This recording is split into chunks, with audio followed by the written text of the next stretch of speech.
അത് അമ്മയ്ക്കും അറിയത്തില്ല. ഇത് ആര് വെച്ചൊരു സ്ഥിതിയല്ലേ? ഒരു പെൺകുട്ടി വിവാഹം കഴിച്ച് അയക്കുമ്പോൾ എന്തൊക്കെ കൊടുക്കണം? തമിഴ്നാട്ടിലൊരിതുണ്ട്. എന്താണ്? ആ ഒരു വർഷത്തേക്കുള്ള ആ പെൺകുട്ടിക്ക് വേണ്ടുന്ന ഡ്രസ്സുകളും പാത്രങ്ങളും അടക്കം ചെറുക്കൻ്റെ വീട്ടിൽ നിന്ന് പെണ്ണിന്റെ വീട്ടിൽ കൊടുക്കണം. ചെറുക്കൻ്റെ വീട്ടിൽ നിന്ന് പെണ്ണിന്റെ വീട്ടിൽ. പക്ഷെ തിരിച്ചു കൊണ്ടുപോട്ടോ. ചില ജാതിക്കാർക്ക് എന്താണ് തിരിച്ചാണ്. ഒരു വർഷത്തേക്കുള്ള പാത്രങ്ങളും തുണികളും അല്ലെ ഈ ചെറുക്കൻ്റെ വീട്ടിൽ കൊടുക്കണം. എന്തൊരാചാരം! നമ്മുടെ സാമൂഹ്യ സ്ഥിതി മാറ്റേണ്ട കാലമായില്ലേ? പെൺകുട്ടിയെ വിവാഹം കഴിക്കാൻ വരുന്നവരോട് സ്ത്രീധനമില്ലാതെ വിവാഹം കഴിച്ചോണ്ട് പോയാൽ മതി എന്ന് പറഞ്ഞാൽ നമ്മുടെ വീട്ടിൽ പെൺകുട്ടികൾ നിന്നു പോകുമെന്നാണ് സ്ത്രീകളുടെ പരാതി. പോകുമോ? ഇല്ല. ഇപ്പം എന്താണ്?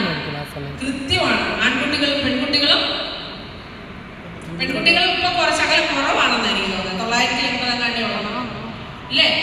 ഈ പെൺകുട്ടികൾക്ക് വിദ്യാഭ്യാസം കൊടുത്ത് അവളെ ഒരു കരിയറിലേക്ക് കൊണ്ടുവന്ന് അവളെ ജോലി വാങ്ങിച്ച് നിർത്തുകയാണെങ്കിൽ ജോലിക്കാരായ പെൺകുട്ടികളെ തേടി പുരുഷന്മാർ വരികയില്ലേ?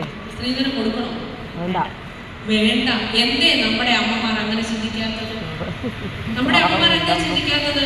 അവളെ ഒരു സ്റ്റാൻഡിൽ, അവളെ ഒരു നല്ല രീതിയിൽ പഠിപ്പിച്ച് അവൾക്ക് ഏതാണോ കരിയർ, അവളുടെ ജീവിതത്തെ യാഥാർത്ഥ്യമാക്കുവാൻ, അവളുടെ കുടുംബത്തിനകത്ത് അവൾക്ക് നിലനിന്നു പോകാൻ, അവളുടെ അഭിമാനം സംരക്ഷിക്കാൻ അവൾക്കൊരു ജോലിയാണ് വേണ്ടത് എന്ന് കരുതി അവൾക്ക് കൊടുക്കേണ്ട സ്ത്രീധനത്തുക 101 പവന് കൊടുക്കണം, കാറും കൊടുക്കണം, പൈസയും കൊടുക്കണം അല്ലേ?